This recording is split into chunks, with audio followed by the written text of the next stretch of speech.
Hello， 大家好，我係添仔。今日嚟到係中山東區裕隆君府呢邊咧，想同大家做翻個介紹。咁呢個樓盤其實係添仔覺得話近期喺中山城區呢個附近咧係比較值得去睇嘅一個樓盤啦。咁大龍地產咧喺中山呢邊目前有4個項目嚟嘅。咁佢嘅一個發展思路咧，其實都係比較穩健下嘅。可以睇到佢所有嘅樓盤都係現樓發售，好似依家我哋身處嘅裕隆君府咁樣，佢21年咧就已經係起好咗啦。等到23年嘅時候咧先至開盤嘅。咁當時開盤價咧都去到2萬幾蚊，咁依家嘅價錢咧直接就好似腰斬咁樣，1萬出頭就可以上車嘅。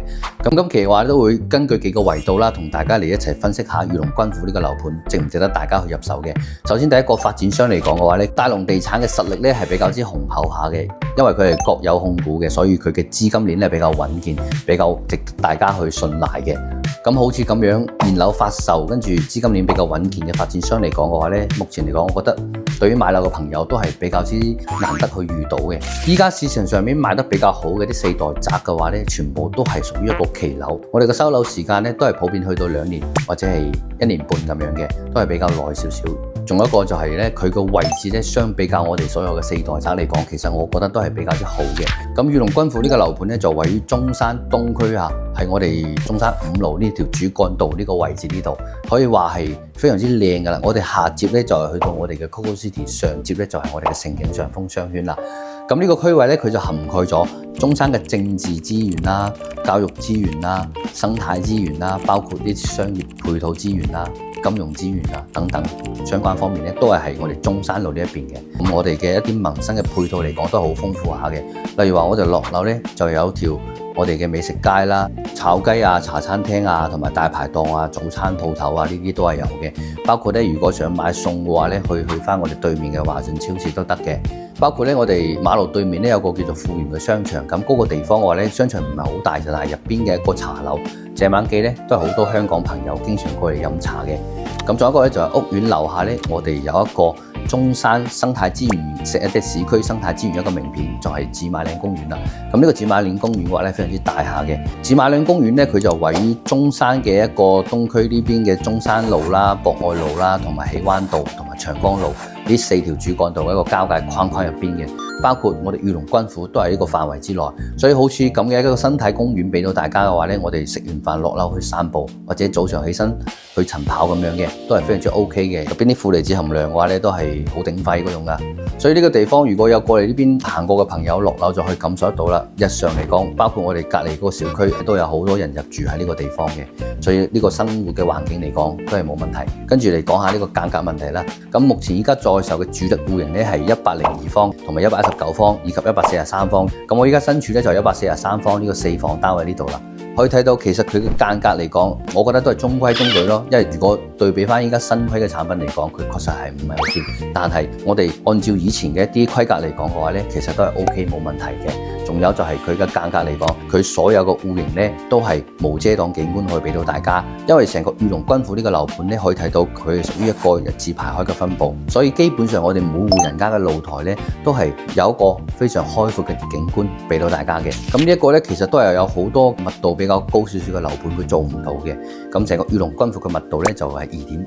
咁我哋住翻入嚟呢個地方咧，其實係覺得好開揚下，一啲都唔會覺得壓抑嘅。咁裕隆君府依家目前佢嘅一啲戶型嘅得房率基本上咧都係8.5成左右咁樣嘅。咁同翻依家目前在售比較熱門啲嘅4代住宅，咁120、130、145% 呢啲單位嚟比嘅話咧，我哋要比就要比實際得房面積嘅一個價錢係幾多啦。咁我哋就可以拎翻我哋嘅精裝單價咧去除翻我哋嘅得房率，咁就可以計出我哋嘅實用面積嘅一個單價去到幾多啦。咁如果價錢差唔多嘅情況之下咧，咁我哋再嚟對比翻呢個區位同埋路段啊，同埋一啲環境配套各方面嘅，跟住咧再同大家講下個價錢方面啦。咁其實我哋年初嘅時候咧，佢都係大約係12800嘅一個價錢去入手大精裝嚇。咁依家係10800蚊嘅無批入手俾到大家嘅。咁呢個價錢嚟講，我覺得佢嘅升降咧就空間唔會太大噶啦。你想話要佢再降啲，其實好難下噶啦。所以如果有香港嘅朋友過嚟呢邊睇啱咧，我覺得你可以考慮一下入手都 OK 嘅。跟住再同大家講翻一啲優缺點啦。咁優點嚟講嘅話咧，有幾個同大家都梳理一下。首先第一個，佢係現樓發售，我哋即買即收樓係零風險嘅。第二個咧就係佢呢邊嘅戶型嘅朝向都係朝南向，景觀嚟講都係冇遮擋嘅，非常之舒服可以俾到大家。第三個咧就係佢嘅密度相對於嚟講都係比較低嘅，所以住起身都唔覺得壓抑。交通方面，無論係揸車定係坐車都好，都係冇問題嘅。坐車嘅朋友可以去返 Coco City 坐車，或者係去到富力城 Top Park 嗰邊坐車，或者係去到我哋遠洋新都會嗰邊遠洋大順坐車都冇問題嘅，有直通巴去返香港，票價都100蚊嘅。咁仲有就係呢個價錢咧，目前嚟講，我覺得喺呢個路段，你無論俾返我哋嘅紫馬、天府啦，或者係新鴻基啦，呢啲樓盤嚟講嘅話咧，我覺得佢嘅價錢係好平嘅。優點大概講咁多係講得太多，我覺得我吹嘅。講返缺點啦，咁缺點方面都比較明顯嘅。第一個咧就係得房率唔高啦，相比較而家出邊在售緊嘅一個新規產品嚟講，100%或者120%或者更加高嗰啲單位都有嘅。咁御龍軍府咧確實係呢一點係輸少少嘅。咁第二個咧就係佢嘅園林咧，其實嘅覆蓋面就唔係好多下噶啦。咁如果係中意我哋樓下就可以見到有大花園嘅一啲朋友嚟講嘅話咧，可能就唔係好啱啦。咁第三個咧就係佢所有嘅在售戶型咧都係一個毛坯交付俾到大家嘅，都係需要自己搞裝修嘅。咁有人係比較 enjoy 呢個過程嘅，咁有人就唔係好接受到。咁想要話自己設計翻磚 house 嘅朋友咧，咁御龍軍府其實你都可以過嚟了解下、選擇一下嘅。其實佢嘅間隔你如果設計得好嘅話咧，都係幾唔錯、幾舒服下嘅。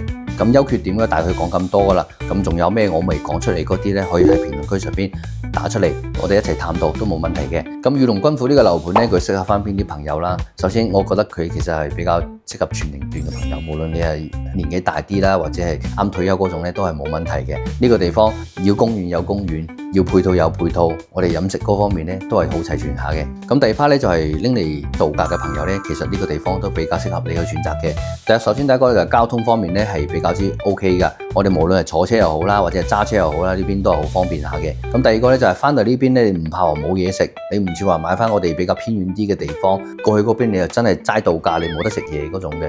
咁第三個咧就係投資嘅朋友啦。咁呢個樓盤嘅話咧，其實佢周邊嘅一啲學校資源係比較之豐富下嘅。咁喺2公里範圍內咧，可以見到紫嶺小學啦、遠洋中學啦，同埋石岐中心小學以及中山東區中學。咁呢啲教育資源嚟講嘅話咧，都係屬於中山城區呢邊一個 top one 嘅梯度啦。如果係我哋買嚟投資嘅朋友咧，後期我哋出手嘅話咧，呢啲都係大賣點嚟嘅。好多本地業主都係睇住學區嚟買樓，咁呢個咧就係大家可以做翻個參考噶啦。OK， 咁今期嘅話咧就大概同大家梳理翻咁多關於御龍軍府嘅一啲情況啦。咁今期節目大概講咁多啦。咁如果大家對邊啲樓盤感興趣想睇嘅話咧，都可以喺評論區同我講翻聲。咁我揾個時間咧都會同大家做翻個詳細嘅梳理同拆解俾到大家嘅。OK，我哋下期再見啦，拜拜。